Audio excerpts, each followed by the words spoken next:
Hello.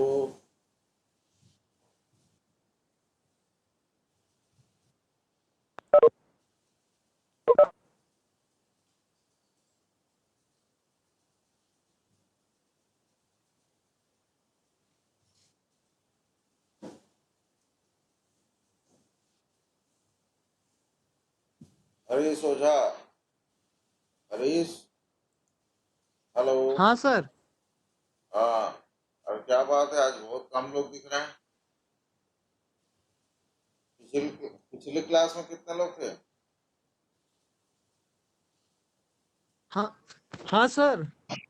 50 लोग। हैं?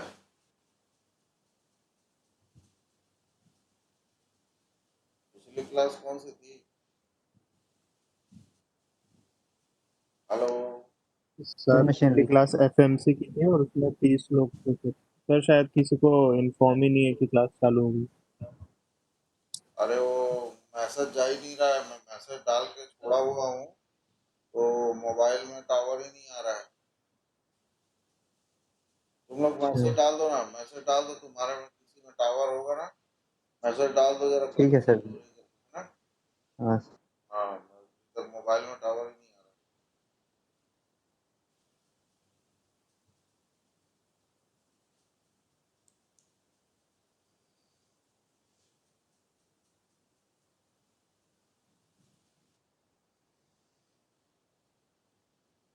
बाकी लोग क्वेश्चन नोट कर लो तब तक, और नोट नहीं कर रहे हो, अगर लिखा हुआ है या स्नैप ले लिया हो तो एक बार रीड करो उसको।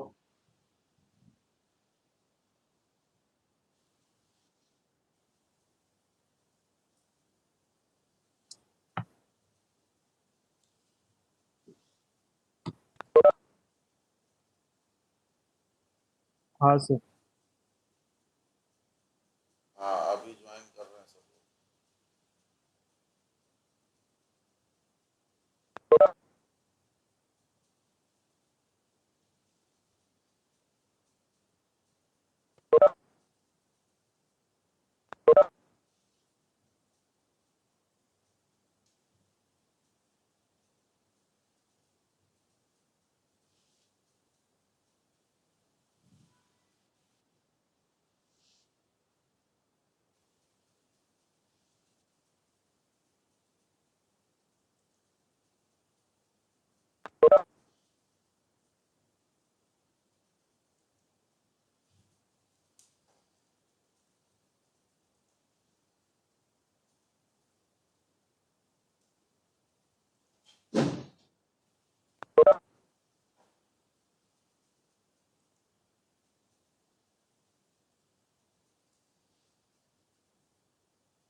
अरे तुम लोग तो हमेशा 22-25 लोग रहते हो, है ना, हर क्लास में। तो हरीश तेरे को कैसे 50 लोग से बोल रहा है? हरीश ध्यान नहीं देता है लग कोई उदित करके बोल रहा था। रहा है। उदित बोल रहा था। हरीश नहीं बोला सर, उदित करके कोई बोला 50 लोग थे करके। 50 लोग। वो हमारी क्लास का नहीं, उदित करके। है उदित अपने क्लास का नहीं? नहीं कौन था उदित।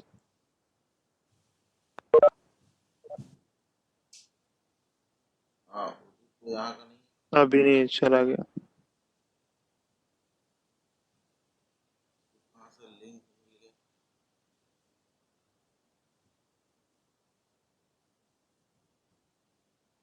चलो ठीक है, लगभग सभी लोग आ गए हैं। ठीक है, चालू करते हैं। देखो ये वाला जो क्वेश्चन है, ये क्वेश्चन अभी आप जो थ्योरी देख लिए, है ना, लास्ट थ्योरी थी वो वुडमैन, गर्बर और सोडरबर्ग, है ना, उसकी लास्ट वो अपन ने देखा उसका फार्मूला। तो फार्मूला आप ध्यान रखोगे। ठीक है, फार्मूला बड़ा सिंपल सा फार्मूला था। क्या फार्मूला था कि सिग्मा सिग्मा सिग्मा क्या था, सिग्मा एम, ठीक है ना, mean stress upon mean stress का मैक्सिमम क्या होता है? Maximum value S Y T, S sorry S Y T नहीं, एस यू टी, है ना, एस वाई टी भी होता है, ठीक है। और बता रहा हूँ कहाँ एस यू टी होता है, कहाँ एस वाई टी होता है, बता रहा हूँ, एस वाई टी। और ये सिग्मा ए, ठीक है, upon S E is equal to कितना था? 1। यही था ना फार्मूला, ठीक है। ये फार्मूला अपन ने लास्ट क्लास में देखा था। मैं एक बार फिर से दिखा देता हूँ फार्मूला।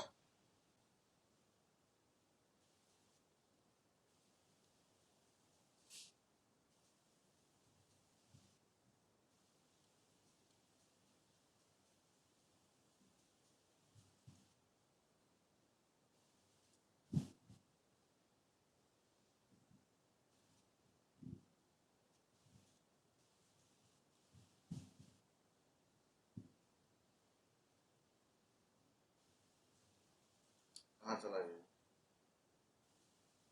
मॉडिफाइड, हाँ ये वाला, ये देखो, ये फार्मूला लिखा हुआ, ठीक है।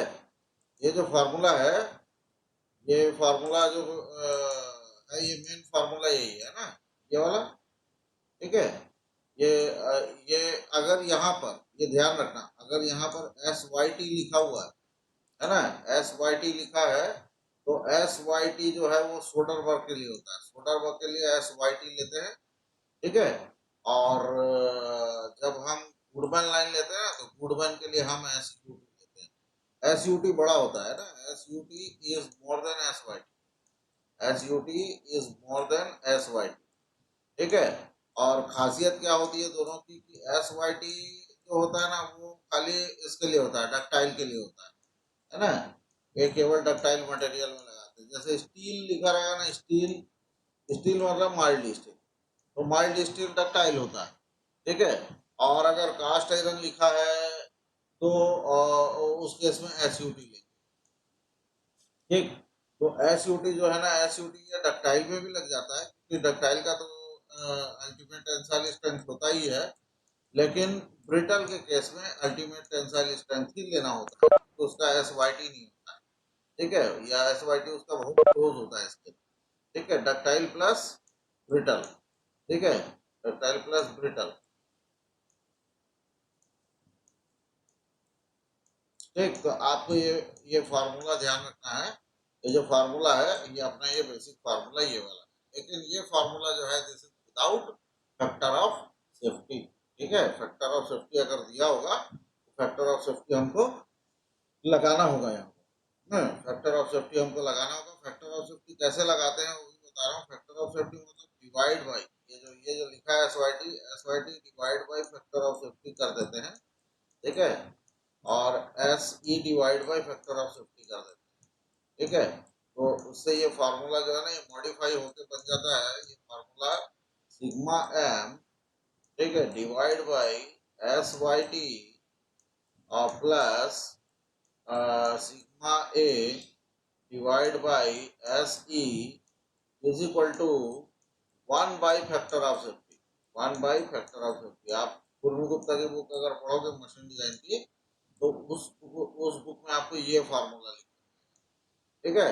ये फैक्टर ऑफ सेफ्टी कंसिडर करके ये बनता है, ठीक। तो नहीं आओ, फैक्टर ऑफ सेफ्टी इस किताब में फैक्टर ऑफ सेफ्टी यहाँ पर ना लेके लास्ट में लिया हुआ है, ठीक है। तो बेसिक फार्मूला भी हम यही वन वाला ही मान के चलते हैं, क्योंकि हम इसी बुक के न्यूमेरिकल बना रहे हैं, तो हम इसी को मान के चलते हैं, ठीक है। चलो अब आगे बढ़ते हैं, हम न्यूमेरिकल में आ जाते हैं। न्यूमेरिकल जो है वो मॉडिफाइड गुडमैन डायग्राम का न्यूमेरिकल है।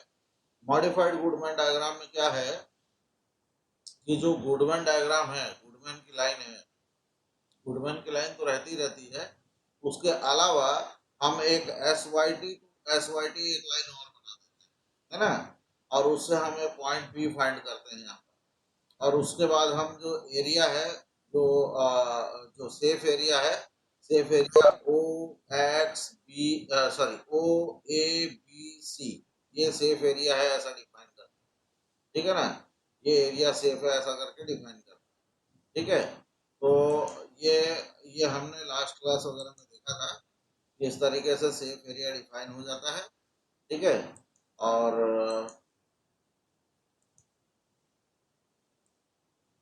ये एरिया जो है ना, ये वाला एरिया, ठीक है, ये सेफ एरिया हो जाता है, ये एरिया सेफ हो जाता है, ठीक है। ये सेफ है,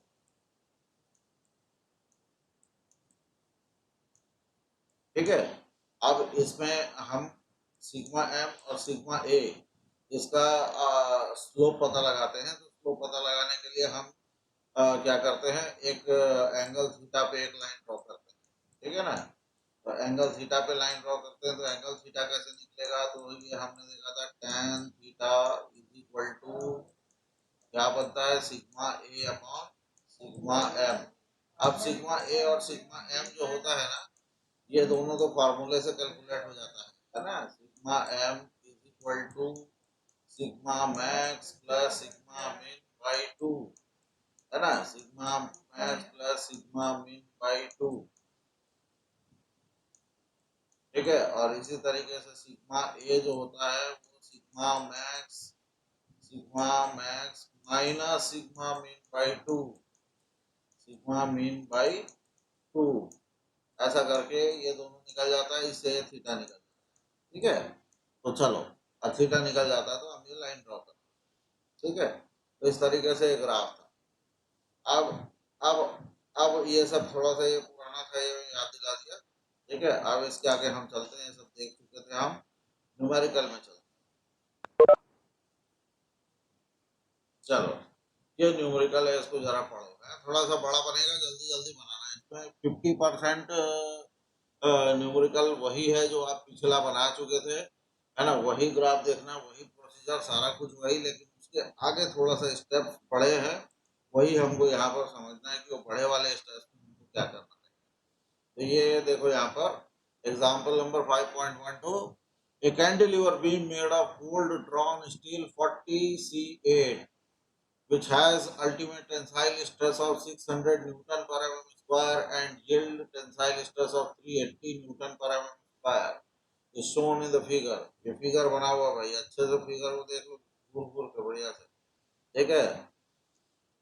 The force P acting at the free end varies from, जो फोर्स P लग रहा है वो कोने में लग रहा है, ठीक है, और वर्टिकल लग रहा है, ठीक है। हमारा ये जो कैंटिलीवर बीम है, this is horizontal, force is acting vertical, ठीक। और force has a variation from 50 -50 newton to +150 newton, ठीक है। 150 newton down and -50 newton up, है ना।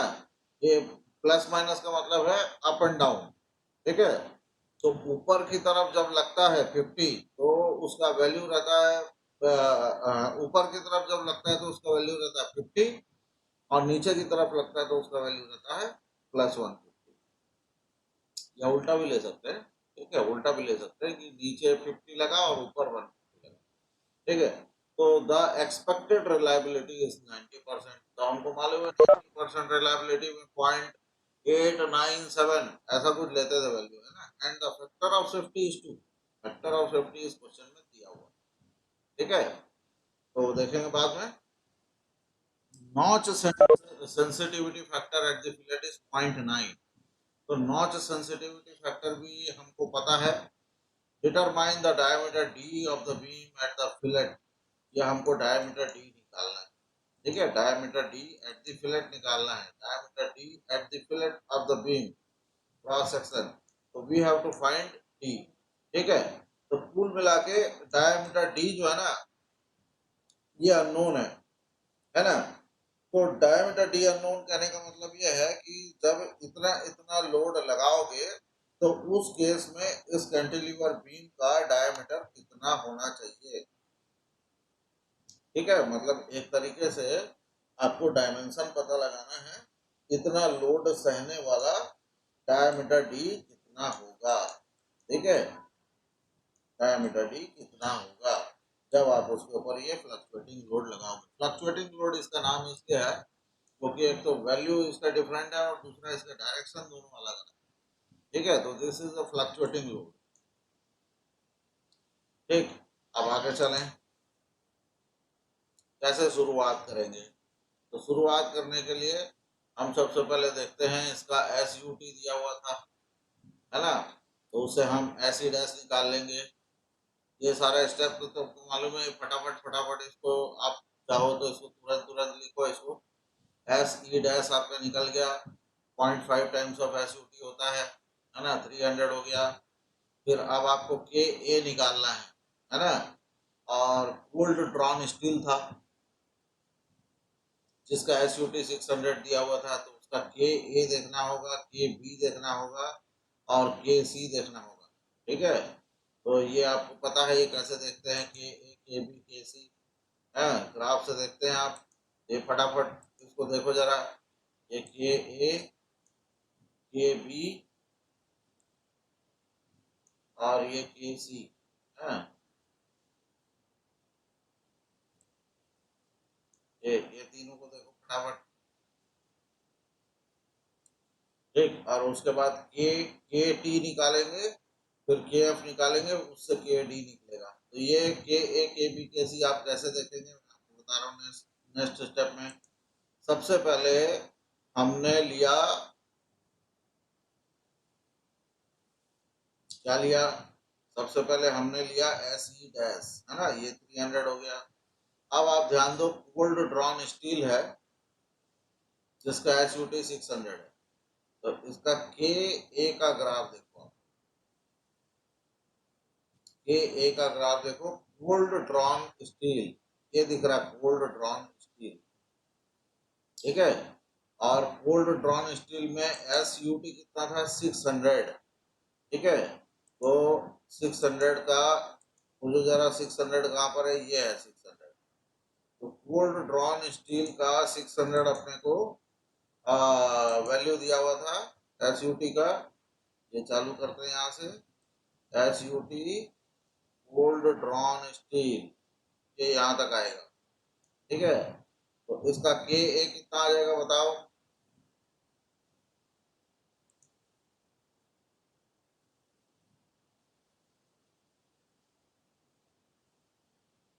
तो 0.76।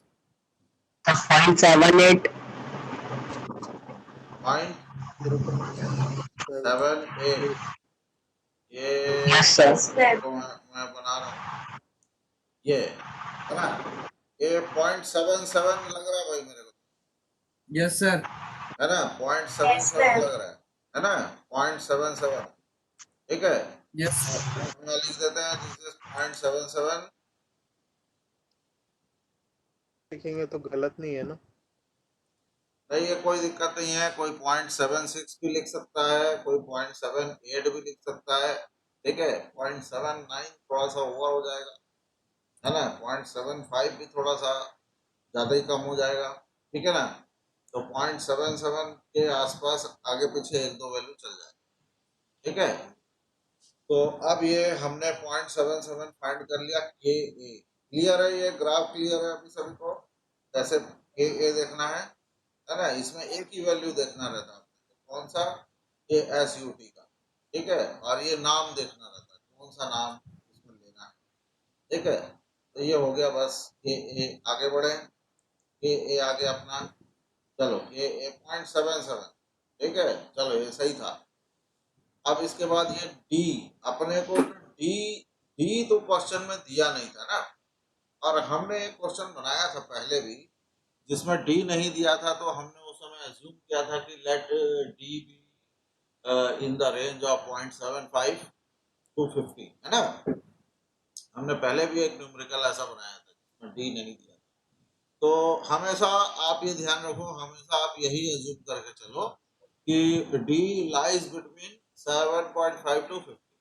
ठीक है, तो ये एक्चुअल में क्या है, 50 mm डाया जो होता है शाफ्ट का, ये मतलब मैक्सिमम यूज वाले जो शाफ्ट होते हैं ना, वो इसी रेंज में रहते हैं। ठीक है, तो ये डी अपने को दिया, ये डी वाला जरा टेबल देख ले, ये देखो डी वाला टेबल। अगर D lies between 7.5 to 50, then we have to take K B is equal to 0.85। ठीक है, then K B is equal to 0.85। This is for cylindrical components. है ना, मतलब शाफ्ट। तो 0.85 is the value of K B.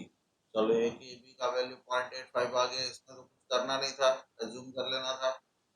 इसके बाद reliability के सी, reliability is 90%, के सी अपने को रट गया, 0.897 होता है 90% के लिए। ठीक है, यहाँ तक का ठीक है, के ए के बी के सी ये निकल गया। Now we have to go for K D, है ना। तो के डी के लिए आपको ये ग्राफ देखना होगा। कौन सा ग्राफ देखना होगा? ये हमारा शाफ्ट जो है, 5.17. हाँ ये हमारा ये शाफ्ट जो है ये स्टेप्ड शाफ्ट था, ठीक है ना। अच्छा इसमें ना देखो कभी गलती मत करना है, क्योंकि यही वाला डायग्राम ना 2 बार दिया है डाटा बुक में, जिसमें एक में एक्सियल फोर्स लगा है और ये वाला जो है ये बेंडिंग फोर्स वाला है, बेंडिंग मोमेंट वाला। ठीक है, तो अब आप कुछ लोग ऐसे गलती कर सकते हैं कि डायग्राम में जो फोर्स लगा के दिखाता है वो तो एक्सियल फोर्स जैसा एरो बना रहता है उसमें, है ना, सीधा सीधा।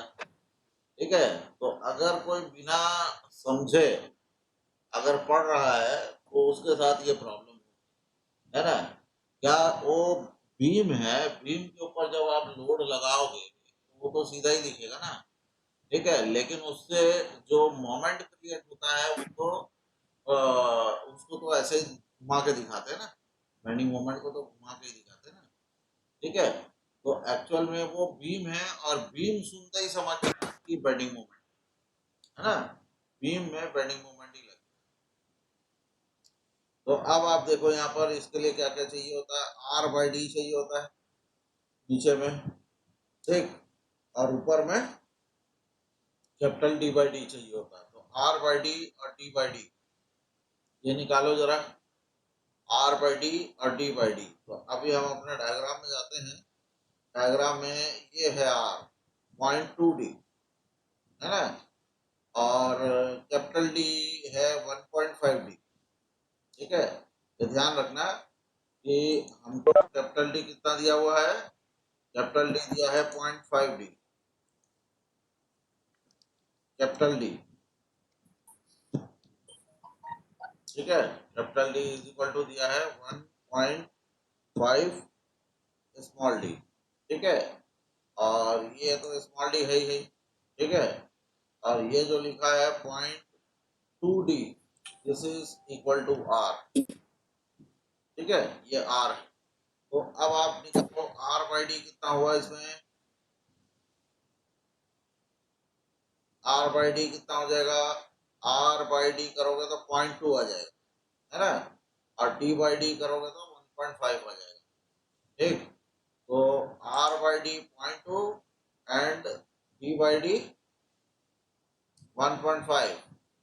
ठीक है, तो अभी हम यहाँ पर आते हैं,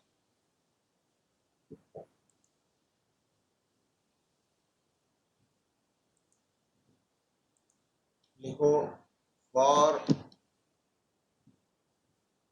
are by D, R by small D है ना, इक्वल टू 0.2। ठीक है, और capital D upon small D equal to 1.5। ठीक है, यही रेशियो बन रहा है अपना। ठीक, इसके लिए आप यहाँ पर वैल्यू देखो, आर बाई डी 0.2 दिया गया, 0.2, 0.2 कौन सा है, थोड़ा बहुत विचित्र टाइप का हो गया ये ग्राफ। 0.2 कौन सा है देखो जरा,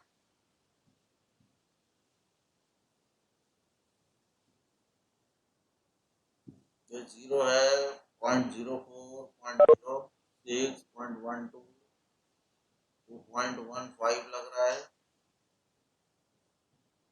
डाटा बुक खोलो जरा, देखो तो ये क्लियर दिख नहीं रहा है। 0.2 कौन सा है, लास्ट वाला है क्या 0.2, ये बीच वाला लग रहा है मेरे को, दिस इज 0.2,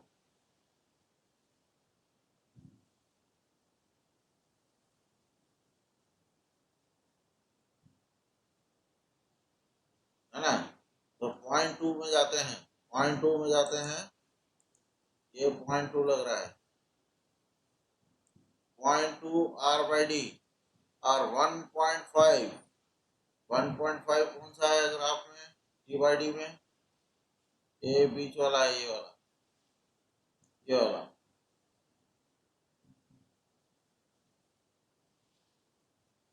ठीक है, अभी मैं अनुमान से लगा दे रहा हूँ, देखते हैं जरा सही होता है। ये तो KT इज इक्वल टू कितना आ रहा है, 1.4 और ये ऊपर है 1.5।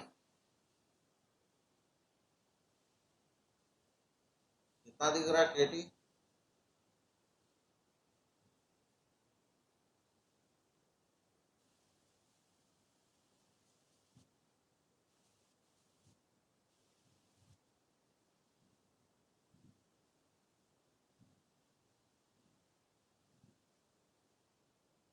दिख रहा है KT किसी को?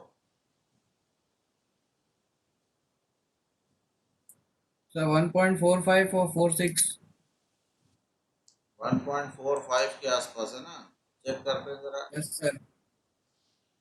KT, हाँ ठीक है, 1.44। ठीक, 4 लिया हुआ सर हाँ इसमें ठीक है, सॉल्यूशन। 1.45 भी ले सकते हो, कोई दिक्कत नहीं। ठीक है, चलो ठीक था वो, यस। है ना, थोड़ा ब्लर हो गया था ना, इसलिए समझ नहीं आ रहा था कहाँ पर। ठीक है, 1.44 KT आ गया, KT आ गया, देन कैलकुलेट KF, फॉर्मूले में लगा दो, Q is given to you, है ना, तो KF निकालो, KF निकल गया 1.396 और फिर KD निकाल लो। ठीक है, तो यहाँ तक का प्रोसेस तो आप कई क्वेश्चन में, लगभग सारे क्वेश्चन में आप यही बनाए हुए हो, इसमें कोई दिक्कत नहीं होनी चाहिए।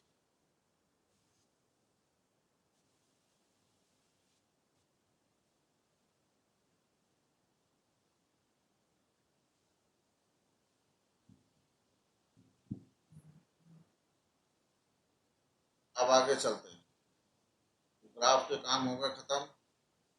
नाउ अब SE कैलकुलेट कीजिए। SE मतलब endurance strength, actual endurance strength,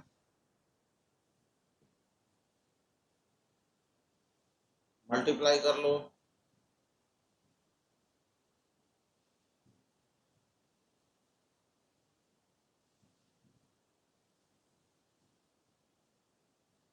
ठीक है, ये SE निकाल लो, 126.11 यहाँ पर आ रहा है। अब तुम लोग अपने हिसाब से देख लो कितना कितना है, जैसा तुम लोग लिखे होगे के बी के सी का वैल्यू थोड़ा थोड़ा फर्क करके लिखे होगे, तो जो तुम्हारा आया है उस हिसाब से कैलकुलेट करके बताओ।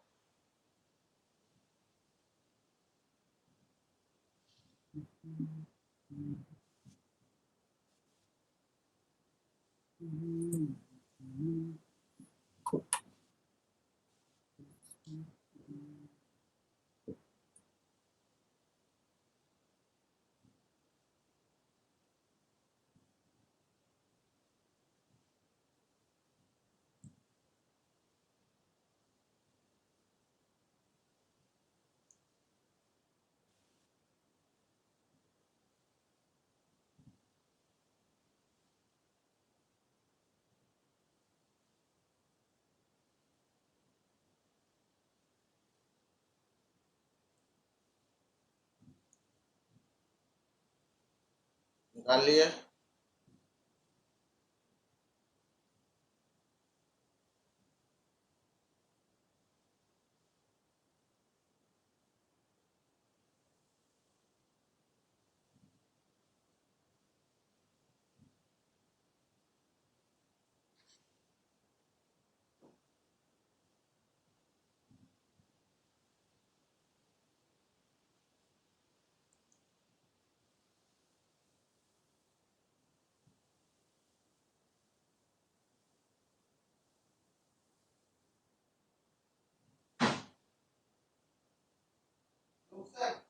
हाँ,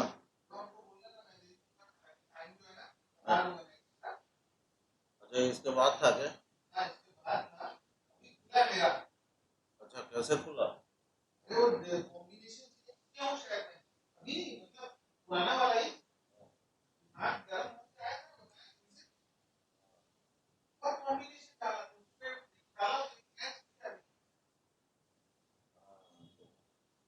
बोला भी चेंज किया हुआ।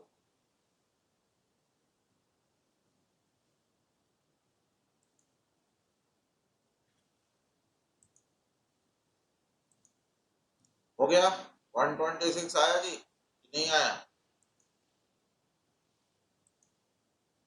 हाँ सर आगे। Yes sir. यही आया। Yes sir. चलो ये आपका ये आंसर आ गया सी का, है ना। अब इसके आगे जो कंस्ट्रक्शन है, construction of modified Goodman diagram, है ना, यहाँ से देखो आप थोड़ा सा नया हो गया तुम्हारे लिए, है ना।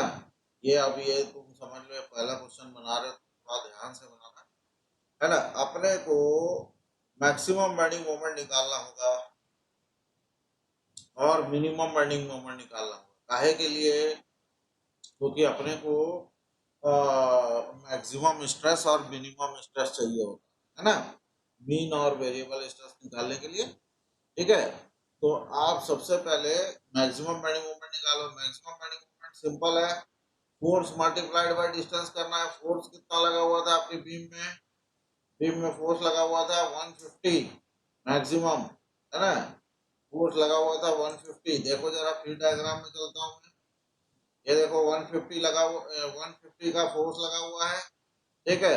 और डिस्टेंस कितना है? 100। हम केटी जो निकाले हैं ना, ये फिलेट सेक्शन के लिए निकाले थे, ठीक है ना। ये फिलेट सेक्शन जो है यही सबसे डेंजरस पोर्शन है, तो हम इसी को मान के कैलकुलेशन कर रहे हैं, ठीक है। तो अब इस पॉइंट के हिसाब से अगर चले तो इस जगह पे बेंडिंग मोमेंट कितना हो रहा होगा? मैक्सिमम बेंडिंग मोमेंट, तो हम वो निकालते हैं। तो मैक्सिमम बेंडिंग मोमेंट कितना निकल के आता है देखो,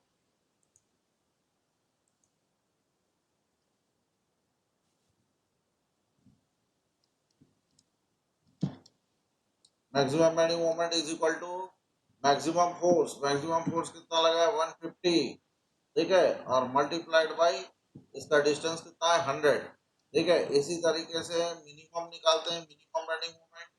मिनिमम बेंडिंग मोमेंट में कितना फोर्स है? -50, तो 50 मल्टीप्लाइड बाई कितना? 100, ठीक है। डिस्टेंस तो दोनों का सेम ही रहेगा ना उस जगह पे, फोर्स केवल अलग अलग हो रहा है, ठीक। तो इस तरीके से maximum and minimum bending moment आप कैलकुलेट कर लोगे सबसे पहले, ठीक है। मैक्सिमम और मिनिमम बेंडिंग मोमेंट निकालने के बाद अब हम निकालेंगे मीन बेंडिंग मोमेंट। ये देखो यहाँ पर मैक्सिमम बेंडिंग मोमेंट, अच्छा इसमें प्लस साइन था और इसमें माइनस साइन था, तो प्लस और माइनस साइन लगा दिया, ठीक है। अब आते हैं मीन बेंडिंग मोमेंट। मीन होता है मैक्सिमम प्लस मिनिमम बाई 2, ठीक है। तो bending moment, mean bending moment निकाल लो। Mean bending moment is maximum bending moment plus minimum bending moment by 2, ठीक। ये आपका आ गया 5000। इसी तरीके से अल्टरनेटिंग बेंडिंग मोमेंट निकाल लो, जिसको वेरिएबल बेंडिंग मोमेंट भी बोलते हैं। मैक्सिमम माइनस मिनिमम बाई 2, ठीक है। तो ये आ गया 10,000,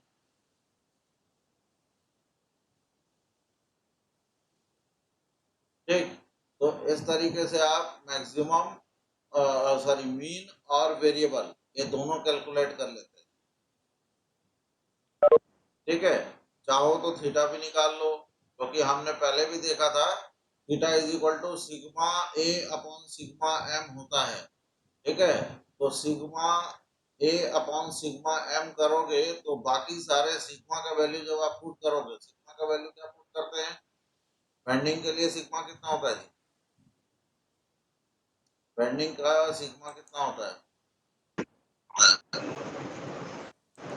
बेंडिंग का सिग्मा होता है 32 sigma is equal to M by I into Y, 32 MB।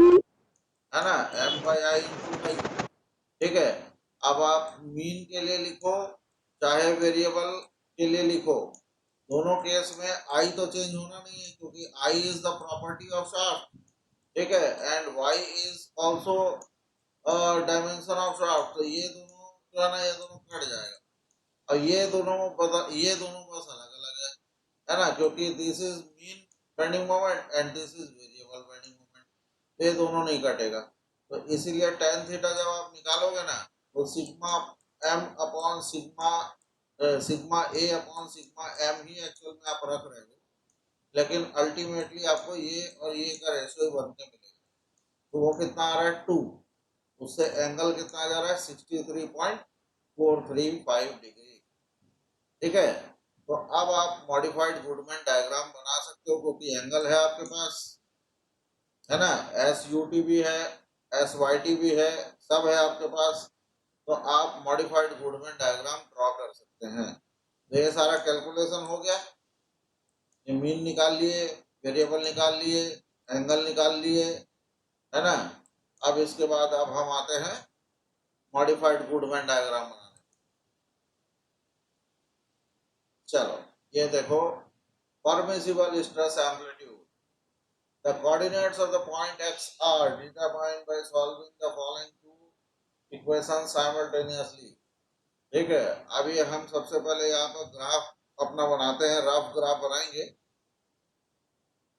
और रफ ग्राफ बना के इसमें हम वैल्यूज मार्क कर देते हैं। एस वाई टी हमारा कितना दिया हुआ था क्वेश्चन में, 380 दिया हुआ था। एस यू टी हमारा 600 दिया हुआ था। ठीक है, ये स्लोप हमने निकाल लिया है। ठीक है, एस ई का वैल्यू भी हमने निकाल लिया है। ठीक, तो मेरा ये ग्राफ प्लॉट हो जाना चाहिए, ये ग्राफ आराम से बन जाना चाहिए, कोई दिक्कत नहीं आनी चाहिए, इसमें सारे वैल्यूज तो हैं हमारे पास।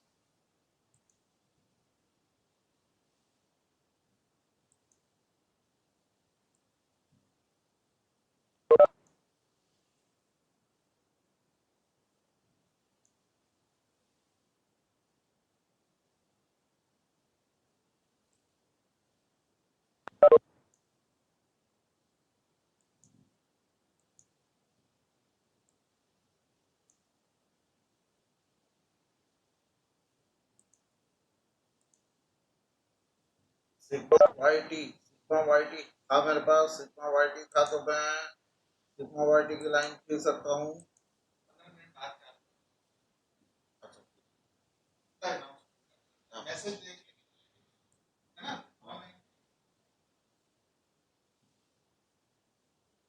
ये एस वाई टी की लाइन बना ली अपन ने, 45 डिग्री पे ही बनना है तो, है ना। ये 380 दिया हुआ है, कोई दिक्कत नहीं है, आराम से बन जाएगा, है ना। इसके बाद दूसरा क्या बना सकते हैं, एस वाई टी हो गया। एस वाई टी के बाद ये एस ई से लेके एस यू टी भी बना सकते हैं, क्योंकि ये भी है हमारे पास, है ना, इसमें भी कोई दिक्कत नहीं आनी चाहिए। एस ई हमने निकाला हुआ था, एस ई से लेके एस यू टी, मतलब मैं ये बना के ये देखना चाह रहा हूँ कि इसमें आपको कहीं बनाते समय कोई परेशानी तो नहीं है, मतलब वैल्यूज हैं क्या नहीं है। ये वैल्यूज हैं हमारे पास, है ना, इसके दोनों एंड के वैल्यूज हैं, हर एक लाइन का दोनों एंड का वैल्यू है मेरे पास, है ना। ये 380 था, 380,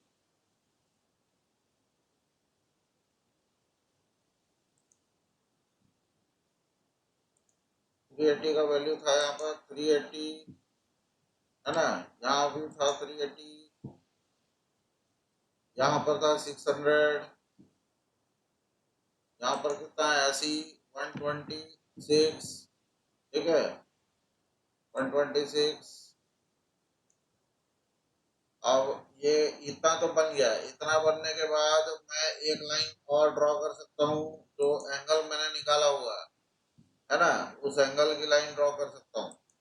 तो एंगल की लाइन ड्रॉ करता हूँ, एंगल है मेरे पास 60 पॉइंट कुछ आया था ना, एंगल कितना आया था जी, 60 डिग्री के आसपास कुछ आया था ना। ठीक है, तो ये मैंने बनाया लाइन, है ना, ये एंगल ले लिया 60 डिग्री।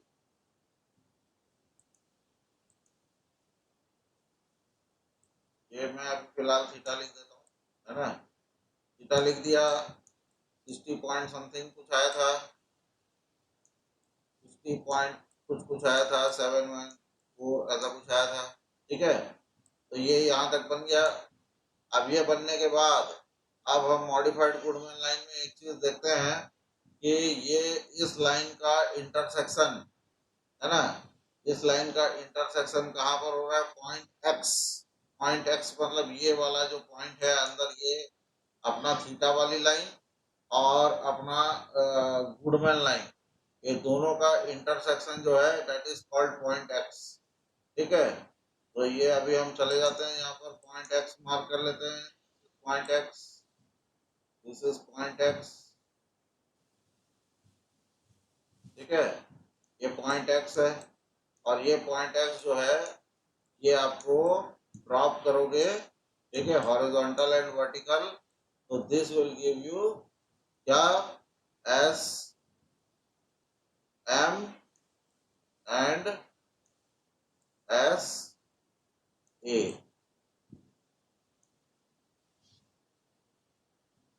ठीक, तो अब ये ग्राफ बन गया। ग्राफ बनने के बाद अब जरा हम इक्वेशन में आ जाते हैं। तो इक्वेशन हमारा क्या कहता है, इक्वेशन हमारा कहता है कि ऐसे अपॉन ये एस ई है ना, दिस इज एस ई, ऐसे अपॉन एस ई और एस एम अपॉन ये क्या है, एस यू टी। ठीक है, ये हमारा इक्वेशन था। ठीक है, इज इक्वल टू 1। अब जरा ध्यान देना, वहां वहां पर हमने जब थ्योरी में पढ़ा था ना, तो हम इसको क्या बोलते थे, इसको बोलते थे सिग्मा, सिग्मा ए, और इसको बोलते थे सिग्मा एम। ठीक है ना, ठीक है, तो सिग्मा कब लेते हैं, सिग्मा कब लेते हैं, जब when no factor of safety is given, no factor of safety is given। ठीक है, no factor of safety is given, तो उस केस में हम उसको सिग्मा बोल सकते हैं। इस बुक में ऐसा दिया हुआ है, इस बुक का नोटेशन ऐसा फॉलो किया है। और लेकिन जब फैक्टर ऑफ सेफ्टी देना तो आप उसको एस एम बोलो। ठीक है, क्योंकि सिग्मा एम का मतलब होता है S M divide by factor of safety. ठीक है, तो जब फैक्टर ऑफ सेफ्टी नहीं देगा मतलब फैक्टर ऑफ सेफ्टी 1 हो गया, फिर नहीं दिया मतलब 1 है। ठीक है, तो एस एम और सिग्मा एम बराबर हो जाता है। ठीक है, दोनों एक ही हो जाता है। तो एनी हाउ चलो, अभी ऐसे और ऐसे हमको यहाँ ग्राफ से मिलता है, लेकिन ग्राफ में या ऐसी जगह में आना चाहिए। ठीक है, अब उसको हम इक्वेशन से भी कैलकुलेट कर सकते हैं। तो this is your equation number 1। ठीक है, एंड इक्वेशन नंबर 2 ये हमारे पास था, इक्वेशन नंबर 2।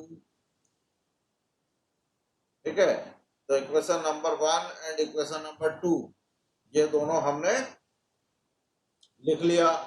अब जस्ट सॉल्व इट। ठीक है, solve this equation, equation number 1 and 2 इसको सॉल्व करो।